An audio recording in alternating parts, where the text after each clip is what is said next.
Hola, bienvenidos a Mamás 411 Podcast, un espacio semanal en español que ofrece información, recursos y sugerencias para padres criando hijos multilingües y multiculturales a cualquier edad y en cualquier parte del mundo.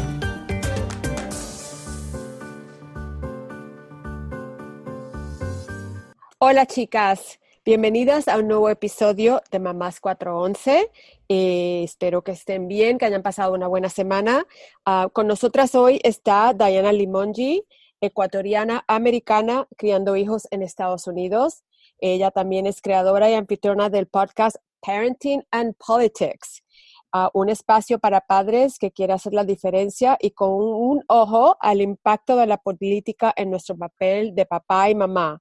Además, es muy activista, devota a la educación, especialmente a la educación bilingüe y multicultural, y a cualquier causa realmente que afecta a las familias inmigrantes. Con Diana vamos a hablar hoy sobre el rol de una madre en la sociedad de hoy, la mujer profesional y la maternidad, sobre todo el maternity leave, que después nos dice cómo lo traduces tú, Diana, y su trayectoria como madre ecuatoriana nacida en Estados Unidos, casada con un francés y criando niños con 3 culturas y 3 idiomas. ¿Qué me dices, hija? ¿Cómo estás? Hola, ya me cansé solo de escuchar la intro. Gracias, estoy feliz de estar con ustedes, hablando en español, que no converso mucho sobre estos temas en español, pero estoy feliz de estar con ustedes. Pues lo hablas muy bien, muy bien. Bienvenida. Oye, Diana, eres nuestra primera invitada, así es que esto es historia. Y estamos muy contentas de que estés con nosotras. Háblanos un poco de tu origen, dónde naciste y creciste, que tienes familia acá, me parece que tus papás viven en Nueva York también, igual que tú. Sí. Que cuéntanos un poquito de tu crecimiento. Bueno, pues yo nací aquí, en Queens, en Nueva York, y mis papás son los dos de Guayaquil, de Ecuador, pero se conocieron también aquí, lo que me parece chistoso. Entonces, yo estudié aquí la primaria, estudié lo que llamamos en Estados Unidos middle school, que vienen a ser los primeros 3 años de secundaria en Ecuador.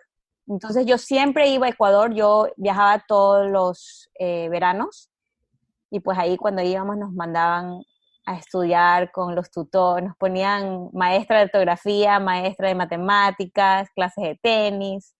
Me quedaba con mi familia y después de mis 3 años de middle school, ya me regresé acá a estudiar el colegio y ya me quedé estudiando en la universidad. O sea, ya la idea de mis papás era regresar, pues no, como muchos inmigrantes que piensan regresar y volver a su país, pero las cosas en Ecuador no estaban tan bien, entonces después ya pensaron que como yo quería estudiar acá, pues mejor nos regresábamos acá.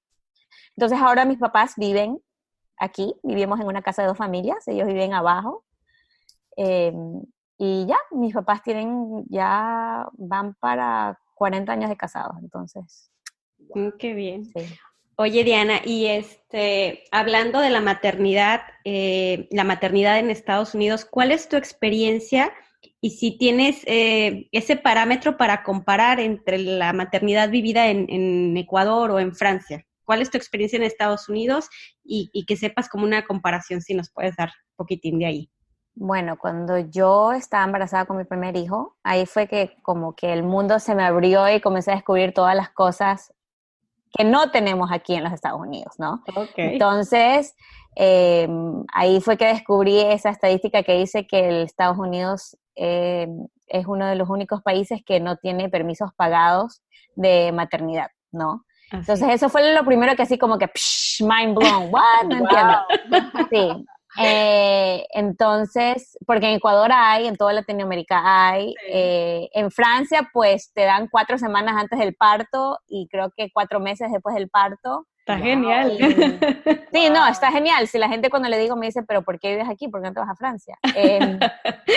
Entonces, por ejemplo, en Ecuador también me acuerdo que cuando mi hijo estaba pequeño, pasaron una ley que decía que si tu hijo tenía menos de 1 año y estabas amamantando, tu día laboral era más corto. Trabajabas hasta las 3 de la tarde para que puedas ir. Y me parece genial. O sea, yo trabajando a tiempo completo y yendo 1 hora en el tren hasta Manhattan, correteando con la bolsa de leche, el hielo, la máquina, o sea, qué estrés. Aquí en Estados Unidos las mujeres estamos estresadas. Entonces yo comencé a darme cuenta de eso, de lo que hace falta. Uh-huh. Y después del shock, ya como que me dio coraje, ¿no? Entonces después comencé a buscar organizaciones que trabajaban en esto. Y cuando yo tuve a mi hijo, no teníamos permisos pagados en Nueva York, pero ahora el estado de Nueva York sí tiene. Entonces, bueno, pues Victoria no, pero el problema es que todavía hay muchos estados que no lo tienen y que a nivel federal no hay ninguna ley que diga que se tiene que pagarle permisos pagados a los papás y a las mamás. Sí.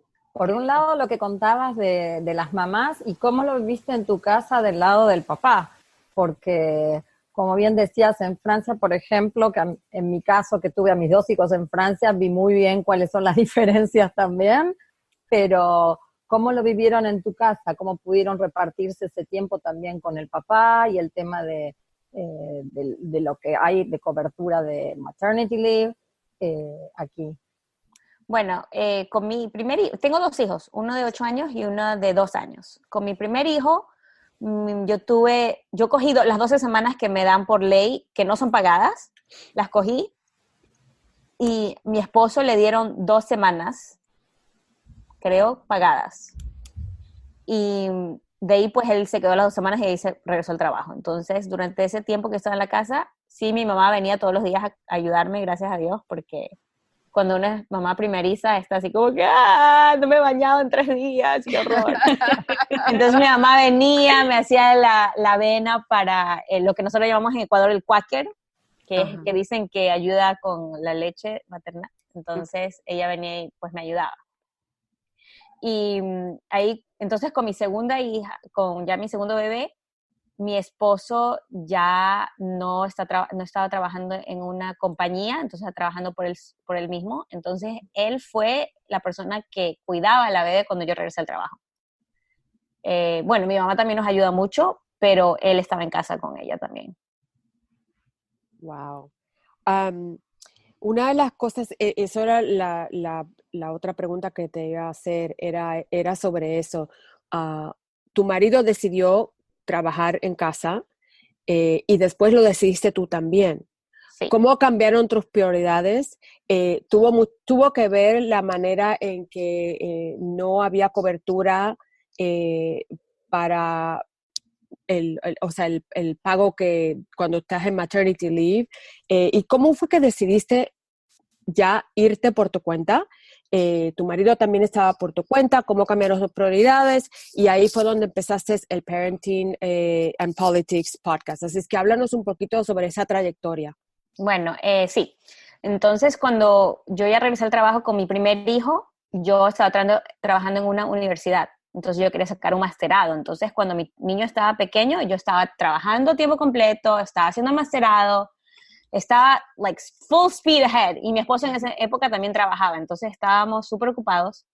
Cuando terminé mi masterado, yo ya estaba pensando cuál es el próximo paso que voy a hacer, pero para eso ya mi esposo estaba trabajando por su cuenta, y sabes que en los Estados Unidos, si no trabajas en una compañía, tú tienes que ser responsable por tu cobertura médica. Entonces, en mi caso, en mi familia, yo era la persona que era la responsable por proveer eso a mi familia, ¿no? Entonces, yo tenía súper buena cobertura médica para todos. Entonces, yo decía, pero I can't quit, yo no puedo renunciar. Claro. No puedo irme por mi propia cuenta porque, o sea, no, eso sería irresponsable, no puedo. Llegó después con mi hija, ya tenía 2 bebés en casa, y hubieron cosas que cambiaron en mi trabajo, que antes yo tenía más flexibilidad. Por ejemplo, si yo quería ir a una reunión de comité de padre de familia, yo podía ir, podía llegar un poquito más tarde, si tenía algo que hacer en el colegio de mi hijo, que sí yo quería ser una mamá involucrada, ¿no? Claro. Entonces hubieron cosas que comenzaron a cambiar y yo ya comencé a pensar, esto ya no está funcionando. Para esto, en ese trabajo yo ya no veía, no había dónde avanzar. Ujú. Entonces fueron muchas cosas, pero una de ellas sí fue que en realidad cuando tienes 2 hijos, es una organización del carajo, como dice. O sea, es difícil porque, especialmente cuando son 2 padres que trabajan fuera de casa. Entonces, mi esposo sí trabajaba de la casa, pero a veces tenía proyectos que sí estaba fuera. Y eso te digo que mis papás están aquí, nos ayudan mucho. Pero incluso es difícil y yo también ya decía, yo decía, por favor, universo, mándame señales, mándame señales. Y cada vez que pasaba algo, yo decía, ok, ya entiendo. Ya entendí la Entonces señal. ya, sí, entonces ya llegó un momento, dije, no, yo siento que eso es lo que tengo que hacer, hablé con mi esposo, ahí traté más o menos averiguar cómo haría con el seguro médico, que era lo que más me estresaba, y ya, entonces dije, no, yo voy a hacerlo, tenía algunos contratos por ahí que me ayudaban, pero claro, ya no iba a ser el mismo aporte económico tampoco, ¿no? Ujú. Pero pues mi esposo estaba, como quien dice, on board, estaba, me apoyaba. Claro. Qué Claro. horrible que tenemos que tomar esas decisiones de acuerdo al seguro médico que tenemos. Sí. A mí me pasó igual y te estoy hablando ya de hace 25 más años atrás. Sí. Y yo también quería quedarme en mi casa. Mi esposo tenía su negocio, acababa de empezar a abrir su propio negocio. Entonces yo me tuve que ir a trabajar por lo menos los primeros 2 años en lo que entraba un poco de plata y odié esos 2 años, los odié, llegaba a casa llorando porque aquí el tráfico es horrible, imagínate, en aquella época ahora está peor. Ujú. Entonces siempre llegaba súper tarde y me parecía que, o sea, yo no tenía a mi mamá acá, ni mi papá, ni ninguna familia que me ayudara. Entonces era bastante frustrante. Pero eso del seguro médico contribuía mucho al que yo no pudiera, porque a mí también me daban full y todo, y como él acababa de empezar, cuando tienes esa es otra, cuando tienes un propio negocio, las oportunidades de seguro médico son súper, o sea, como que en vez de ayudarte, te castigan porque no Claro. trabajas con una compañía. Es horrible, es horrible. Y es caro. Sí, yo me pongo a pensar en todas las personas que en estos momentos trabajan y no han decidido de hacer su propio negocio o su propia idea, simplemente por eso. Buscar Porque sus hay tantas sueños. personas, exactamente, porque hay tantas personas que tienen, y es normal tener miedo. Imagínate Claro. si uno de tus hijos tiene una condición que necesitas tener eh, algo que sea un buen seguro médico, ¿no? Y bueno, uno dice buen seguro médico, pero igual te cobran, o sea, igual tengo que pagar $200 cuando voy al dentista, ¿sí me entiendes? Claro. O sea, no es que es uso, qué bestia. Sí. Oye, Diana, y bueno, hablemos un poquito ahora de tu podcast, Parent and Politics, y cuál es la meta de ese podcast, cómo nació. ¿Puedo decirles algo? Sí. Sí. Quiero decirles algo nomás acerca de quedarme en casa. En realidad, después, cuando uno ya se queda en casa, uno piensa, tengo todo este tiempo, voy a hacer todas estas cosas. Y Oh, después no. te das cuenta que No. es así, porque uno está en Wrong. casa. Por ejemplo, hoy día yo tuve algo que hacer, salí y a hacer lo que tenía que hacer, pero por supuesto, pues, todo está hecho un relajo, ¿no? Entonces, también es encontrar el balance de las cosas que tengo que hacer en casa y darse tiempo para hacer los proyectos que uno quiere hacer, el trabajo que uno tiene que hacer, es bien complicado. Recién creo que ya ha sido un año y recién creo que ahorita estoy aprendiendo, tratando de encontrar el balance.